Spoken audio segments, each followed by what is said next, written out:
Hello student, पिछले class में हम लोग डिटर्मिनेंट से रिलेटेड कुछ क्वेश्चन देखे थे और उसमें हमने application of property of determinant पे हम बात किए थे। उसी सिलसिले में हम लोग कुछ क्वेश्चंस और देखते हैं। तो इसमें जैसे एक क्वेश्चन है, क्वेश्चन एक लिखा हुआ है आपका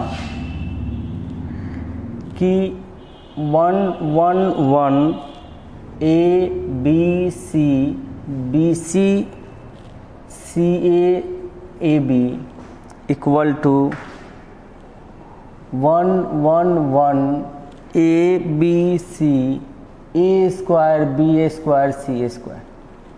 प्रश्न ये है कि हमको इतना इक्वल टू इतना साबित करना है प्रॉपर्टी का इस्तेमाल करके, यानी कि न इसको एक्सपेंड करना है न उसको एक्सपेंड करना है, हमको केवल प्रूफ करना है। तो कैसे इसको अप्रोच करते हैं सो हम लोग देखेंगे।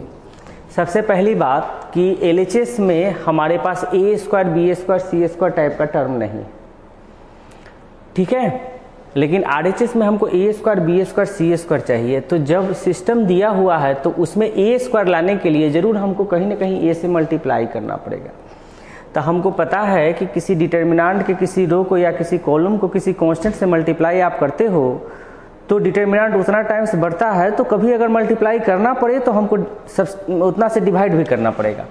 तो हम लोग मान लेते हैं एलएचएस ले लेते हैं और लिखते हैं 1 A B C B C C A B।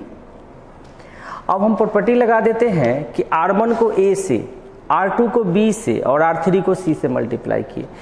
आप सोच रहे होइएगा कि R1 को ही क्यों, R2 को ही क्यों, तो उसके पीछे मकसद है कि जैसे ही हम A से मल्टीप्लाई करेंगे तो मेरे पास A स्क्वायर का कंडीशन जो आरएचएस में प्रूफ करना है वो भी मिल जाएगा और साथ में एक ऐसा टर्म मिल जाएगा जिसमें ABC एक समान टर्म भी मिल जाएगा, ताकि इसको कॉमन लेके हम लोग सिस्टम पे वर्क कर पाए। तो इसलिए हम लोग प्रॉपर्टी लगाते हैं, R1 पे काम करते हैं AR1, R2 पे काम करते हैं BR2 और R3 पे काम करते हैं CR3।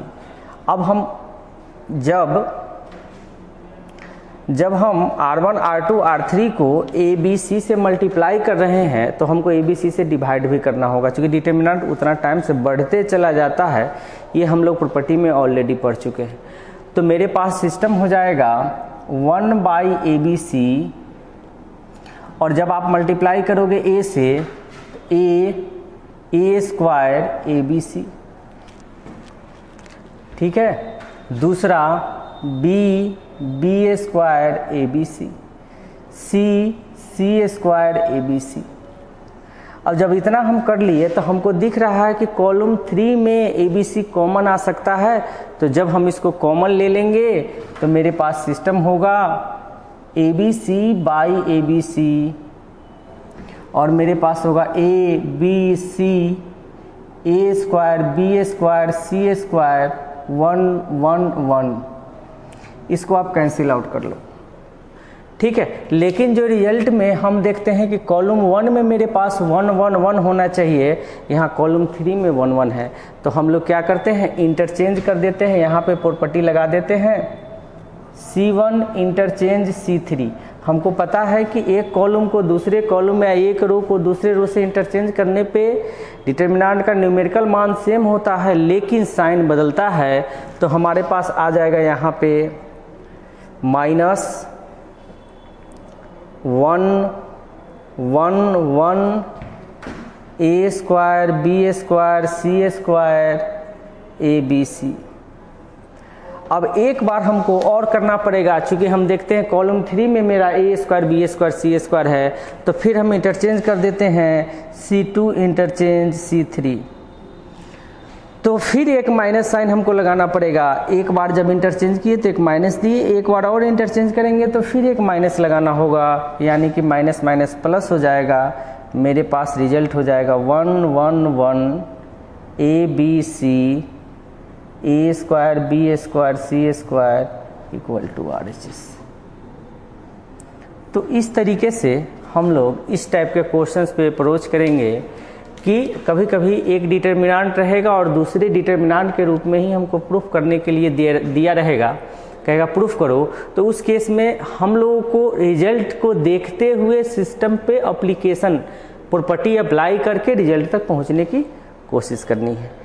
इसके बाद हम एक और टाइप ऑफ डिटर्मिनेंट पे वर्क करेंगे जिसमें कहेगा सोल्व कीजिए। कोई डिटर्मिनेंट दिया रहेगा और कहेगा प्रॉपर्टी लगा के सोल्व कीजिए, मतलब वैल्यू ऑफ एक्स निकालना होगा या जो भी अननोन्स रहेंगे उसका मान निकालना होगा।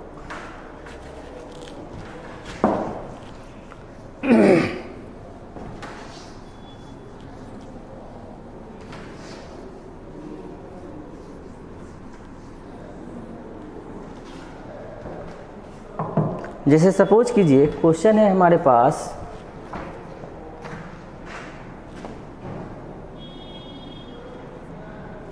3x minus 8 3x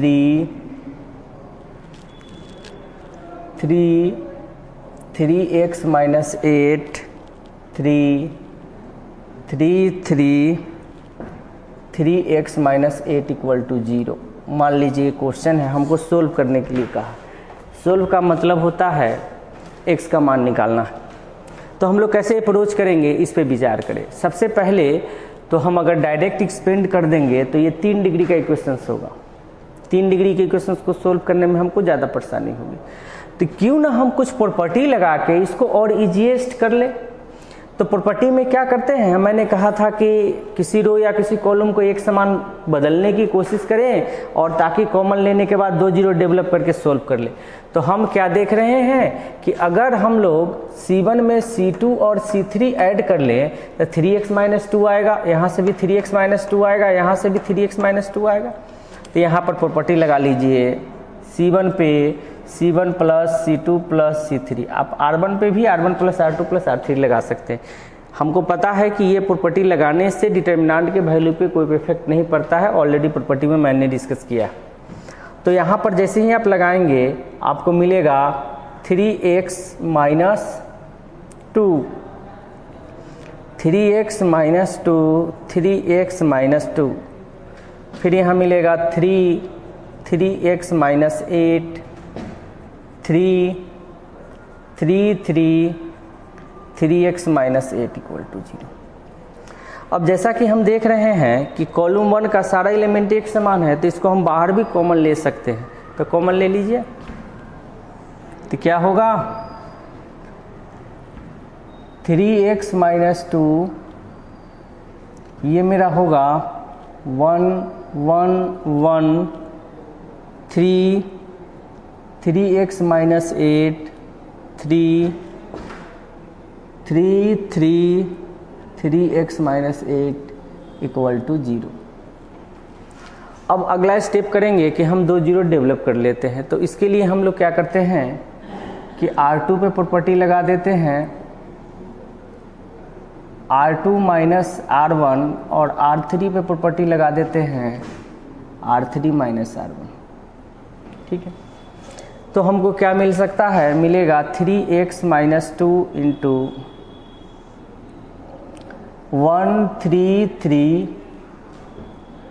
0 3x minus 11 0 0 0 3x minus 11 equal to 0। अब जब इसको हम सोल्व करेंगे तो मेरे पास आएगा 3x minus 2 into 3x minus 11 का होल स्क्वायर इक्वल टू 0।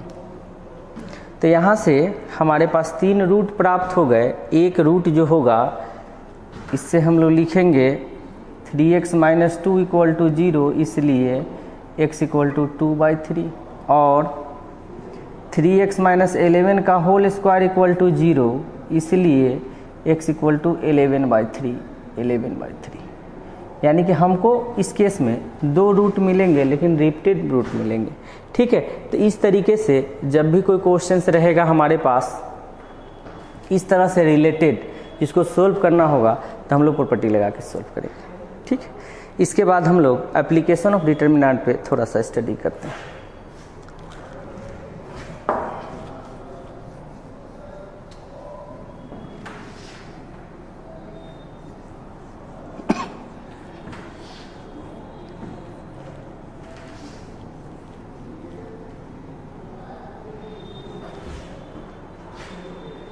अब हम लोग एप्लीकेशन ऑफ डिटर्मिनेंट पढ़ेंगे या application of determinant.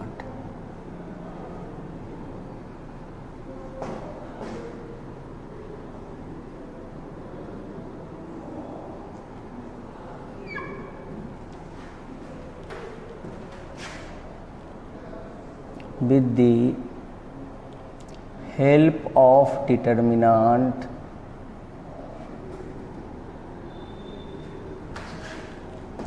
we can find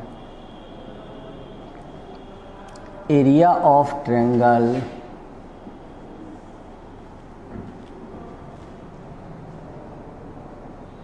whose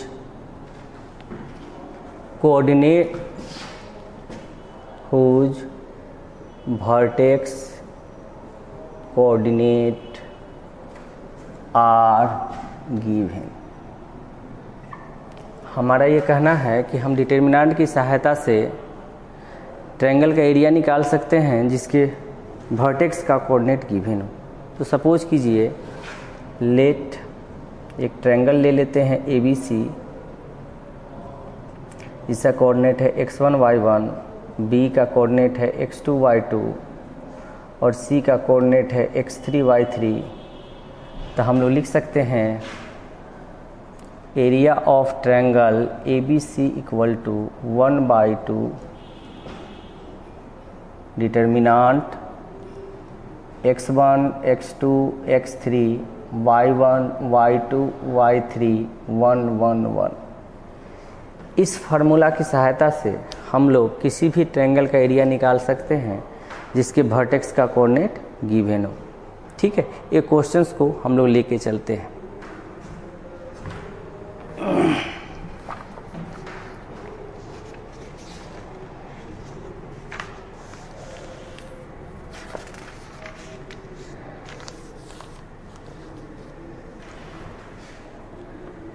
जैसे सपोज कीजिए कि मेरे पास एक ट्रायंगल है और इस ट्रायंगल में वर्टेक्स मेरा दिया हुआ है A -2 -3 B 3 2 C -1 -8। हमसे पूछा है एरिया बताओ। तो एरिया के फार्मूला पे हम लोग चलेंगे। तो एरिया इक्वल टू होगा 1/2 डिटर्मिनेंट x1 के जगह पर आप ले दीजिए -2 3 -1 -3 2 -8 1 1 1 इक्वल टू। ठीक है, अब हम इसका मान, एक चीज़ ध्यान रखना है कि एरिया का हम लोग केवल मैग्नीट्यूड लेते हैं। तो अगर निगेटिव भी आता है तो हम लोग को पॉजिटिव ही लिखना है, क्योंकि एरिया निगेटिव नहीं होता है। तो हम लोग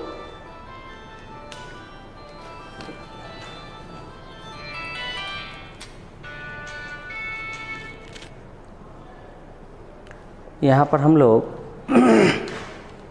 ये ध्यान देंगे कि अब इसका सॉल्यूशन तो बहुत इजी है, बहुत इजी तरीके से हम लोग सोल्व कर सकते हैं। या तो डायरेक्टली आप सोल्व कर लीजिए या आप इसको प्रॉपर्टी लगा के भी आप इसका इवेल्युएशंस कर सकते हैं। तो डायरेक्ट अगर सोल्व करते हैं तो क्या होगा, 1/2 तो रहने दीजिए, -2 इसको छोड़िए, 2 -8 10 -3 इसको छोड़ देना है, -3 + 8 5। फिर लेना है -1 इसको छोड़िए, -3 -2 -5। जो भी मान आएगा 1/2 -20 -15 + 5 आपके पास आ जाएंगे 1/2 -30 यानी -15। लेकिन एरिया जो होगा एरिया मेरा 15 ही लेंगे, केवल मैग्नीट्यूड लेते हैं। इस चीज़ को हमको ध्यान देना है। तो आप -15 का मॉड ले लेते हैं एरिया में, यहाँ पे मॉड ले लेते हैं, तो ये मेरा आंसर हो। इस तरह से हम लोग जब भी किसी ट्रायंगल का वर्टेक्स गिवन हो तो हम लोग एरिया निकाल सकते हैं। दूसरा, इससे हमको और कुछ और भी वर्क कर सकते हैं। जैसे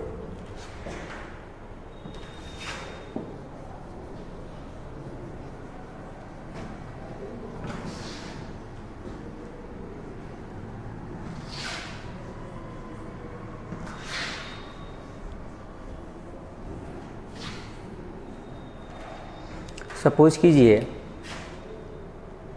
कि अगर if point A x1, y1, b x2, y2 and c x3, y3 are collinear. ठीक है, कोलिनियर का मतलब कि तीनों पॉइंट एक ही स्ट्रेट लाइन पे हो, तीनों के तीनों पॉइंट क्या हो, एक ही स्ट्रेट लाइन पे हो, तो उसको कोलिनियर बोलेंगे।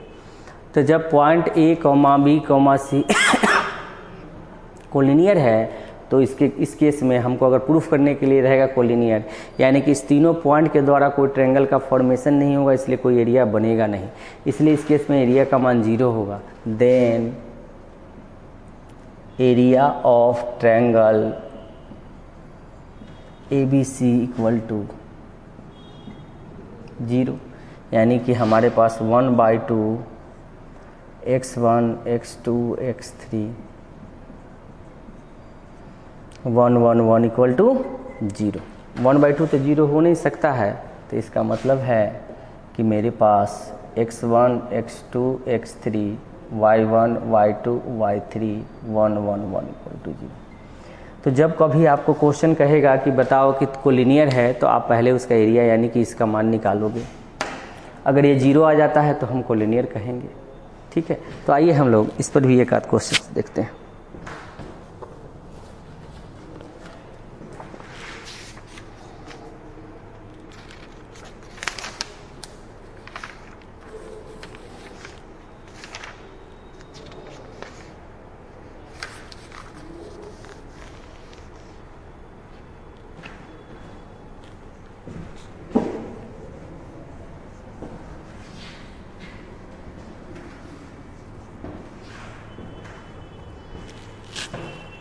जैसे मेरे पास लिखा हुआ है a equal to 3,8, b equal to -4,2 and c equal to 10,14, और हमसे पूछा है कि बताओ ये कोलिनियर है कि नहीं। तो सबसे पहले हम लोग इसके एरिया निकालेंगे। तो area equal to 1/2 3 - 4 10 x1 x2 x3 8 2 14 1 1 1, ये हमको देखना है। तो मेन हमको इसका मान देखना, अगर ये 0 होगा तो भी 0 होगा, तो हम इसका वैल्यू हम लोग देख लेते हैं। 3 - 4 10 8 2 14 1 1 1।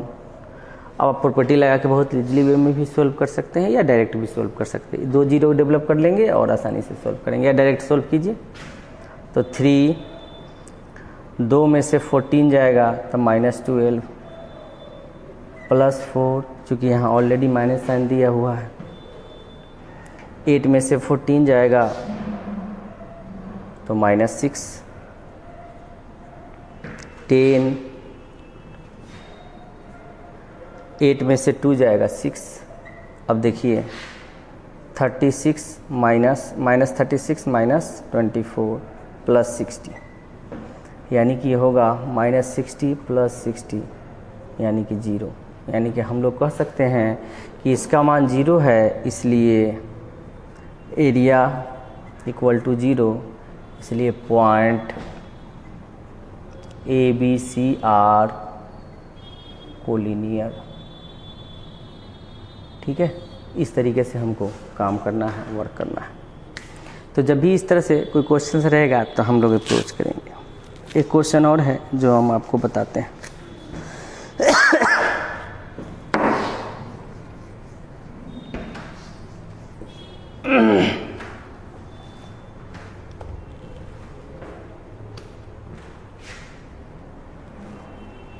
कहा कि if A0 B0B and C11 are collinear। ठीक है,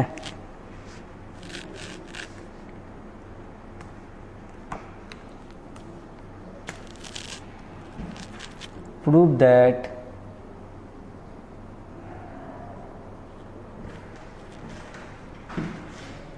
1/a plus 1/b equal to, ये साबित करना है। तो कोलिनियर है तो कोलिनियर के कंडीशंस को ये फुलफिल करेगा, यानी कि इसके द्वारा एरिया का मान क्या होना चाहिए, 0 होना चाहिए।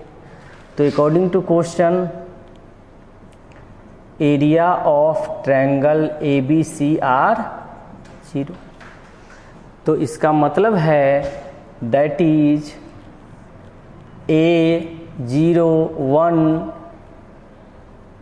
0 B1 1 1 1 का मान 0 होना चाहिए।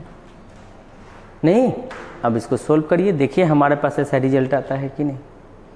तो हम लोग इसको एक्सपेंड करते हैं, A करेंगे तो B-1 होगा, ये तो टोटल 0 ही हो जाएगा। 1 का करेंगे तो 1 का कीजिएगा तो 0 -b होगा, यानी कि हम लोग कह सकते हैं इसलिए AB minus A minus B equal to 0।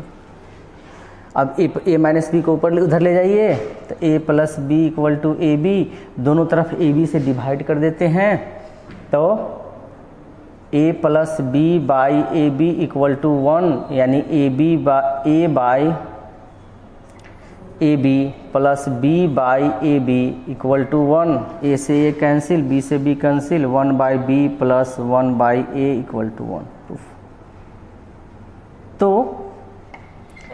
इस तरीके से हम लोग डिटर्मिनेंट से रिलेटेड सारी चीज़ें हम लोगों ने देख लिया, प्रॉपर्टी देख लिया, प्रॉपर्टी का इस्तेमाल देख लिया, उससे रिलेटेड क्वेश्चन देख लिए, उसका एप्लीकेशन देख लिया। अब हम लोग अगले क्लास में हम लोग एडजॉइंट इन्वर्स ऑफ मैट्रिक्स पे बात करेंगे। यहाँ पे हम लोगों का डिटर्मिनेंट समाप्त हुआ।